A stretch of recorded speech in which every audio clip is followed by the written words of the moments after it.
Hello মিষ্টি বন্ধুরা, কেমন আছো তোমরা? আশা করছি তোমরা সবাই খুব ভালো আছো। আমিও খুব ভালো আছি।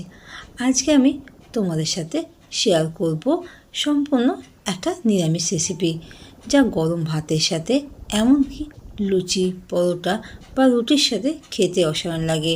তো কিভাবে করছি চলো তোমাদের সাথে ভিডিওটা শেয়ার করি। ভিডিওটা স্কিপ না করে পুরোটা দেখো, তাহলে তোমাদের বুঝতে সুবিধা হবে। এর জন্য আমি এরকম এক ফালির মতন কুমড়ো নিয়ে নিয়েছিলাম, আর এই কুমড়ো দিয়ে কিন্তু পুরো রেসিপিটা তৈরি করে নেবো।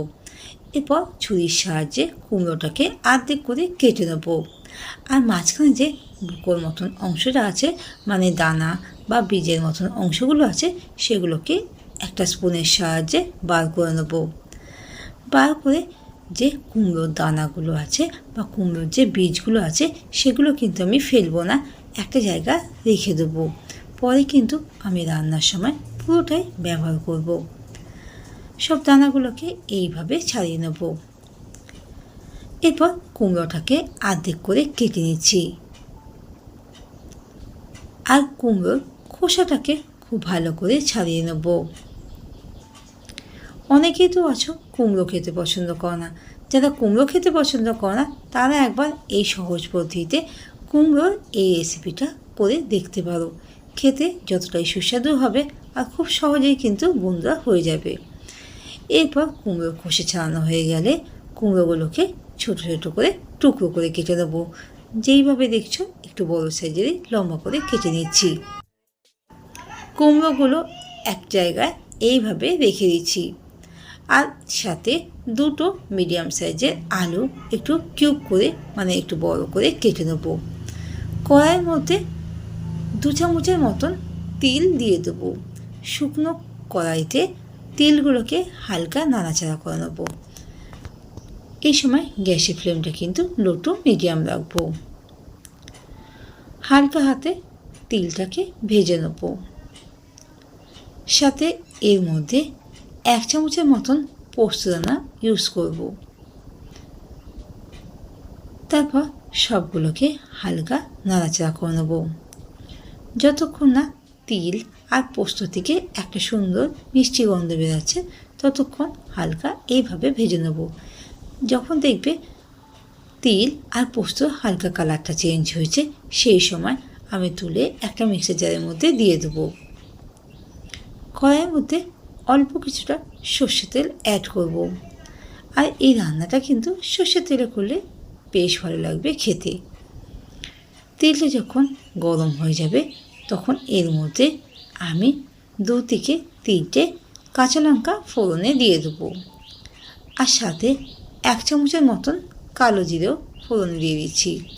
ফোড়ন থেকে যখন একটা হালকা মিষ্টি গন্ধ বেরোবে, তখন যে কেটে রাখা আলুগুলো ছিল সেগুলো দিয়ে দেবো। আলুগুলোকে হালকা নাড়াচাড়া করে নেবো। তোমরা তো সবাই জানো কুমড়ো কিন্তু ভাজতে ভাজতেই গলে যায়, তো সেই জন্য আমি আগে আলুগুলোকে দিয়ে দিয়েছিলাম। আলুগুলোকে এইভাবে উল্টে পাল্টে ভেজে নেব। তারপর যে কুমড়োগুলো ছিল, সেই কুমড়োগুলোকেও আলুর সাথে অ্যাড করে দেবো। আলু আর কুমড়োটাকে হালকা নাড়াচাড়া করে দেবো, আর সাথে এর মধ্যে সামান্য কিছুটা নুন দেবো ভাজার জন্য, আর অল্প কিছুটা হলুদ অ্যাড করব।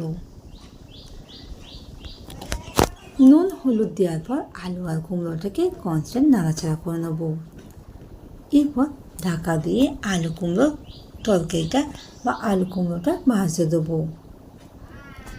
ভিডিওটা অনেক বন্ধুরা দেখছো, কিন্তু লাইক আর হাইপ করতে ভুলে যাচ্ছো। তো বন্ধুদের তোমাদের কাছে অনুরোধ রইল, ভিডিওটা ভালো লাগলে লাইক আর হাইপ করতে ভুলো না, আর বন্ধুদের সাথে শেয়ার করতেও কিন্তু ভুলো না বন্ধুরা। আলু আর কুমড়োটা ভাজা ভাজা যতক্ষণ হচ্ছে, ততক্ষণে আমি যে পোস্ত আর তিলটা ছিল, সাথে কয়েকটা কাঁচা লঙ্কা দিয়ে একটা পেস্ট তৈরি করে নিয়েছিলাম। আলু আর কুমড়োটা যখন হালকা ভাজা হয়ে যাবে, তখন আলু সেদ্ধ হওয়ার জন্য অল্প কিছুটা জল দিয়েছিলাম। ঢাকা দিয়ে 2 থেকে 3 মিনিটের জন্য হতে দিয়েছিলাম।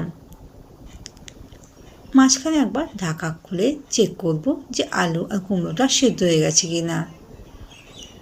যখন দেখব আলু আর কুমড়োটা মোটামুটি সিদ্ধ হয়ে এসে তখন এর মধ্যে বেটে রাখা পোস্ত, তিল আর কাঁচা লঙ্কার পেস্টটা দিয়ে দেবো। দেওয়ার পর গ্যাসের ফ্লেমটা হাইতে রাখবো। আর এই সময় কিন্তু আমি কড়াইতে কোনো রকম ঢাকা দেবো না, কেননা জলটা শুকিয়ে আসলে তখন তরকারিটা নামাবো। ঢাকা দিলে তরকারি থেকে আরও বেশি জল বেরোবে, তো তাই জন্য আমি এখানে ঢাকা দিইনি। যতক্ষণ না গামাখা হচ্ছে ততক্ষণ গ্যাসের ফ্লেমটা হাই টু মিডিয়াম রাখবো। আর মাঝে মাঝে এইভাবে উল্টে পাল্টে দেবো, যাতে ভালো করে জলটা তাড়াতাড়ি সহজে শুকিয়ে যায়। যারা নতুন ভিডিওটা দেখছো সেসব বন্ধুদেরকে অনুরোধ করছি, ভিডিওটা ভালো লাগলে লাইক আর চ্যানেলটাকে সাবস্ক্রাইব করা অনুরোধ রইল। আর কমেন্ট করে জানাতে কিন্তু ভুলো না কোথা থেকে দেখছো বন্ধুরা, আর কেমন খেতে হয়েছে অবশ্যই কমেন্টে জানাবে। সাবস্ক্রাইব করে পাশে থাকা যে বেল আইকনটা আছে সেটাও কিন্তু অন করতে ভুলো না, তাহলে আমি যখনই কোনো রকম নোটিফিকেশন আসবে তোমাদের কাছে চট করে চলে আসবে। এরপর কড়াইতে অল্প কিছুটা ঘি অ্যাড করেছি। ঘিটা যখন মেল্ট হয়ে যাবে তখন এর মধ্যে যে কুমড়োর দানাগুলো ছিল সেগুলো দিয়ে দেবো, আর দুখানা কাঁচা লঙ্কা হালকা এইভাবে নাড়াচাড়া করে নেবো। সাথে হাফ চামচের মতন তিল দিয়ে দেবো, ভালো করে ভেজে নেব। এরপর গ্যাসের ফ্লেমটা অফ করে দেবো। আর যে পোস্তটা বা কুমড়ো তরকারিটা করেছিলাম তার উপর দিয়ে ফোড়নটা দিয়ে দেবো। আর এই রান্নাতে কিন্তু এইভাবে করবে, তাহলে কিন্তু টেস্টটা আরও দ্বিগুণ হয়ে যাবে। এই রকম সহজ সহজ রেসিপি পাওয়ার জন্য আমার চ্যানেলটার পাশে থাকার অনুরোধ রইল।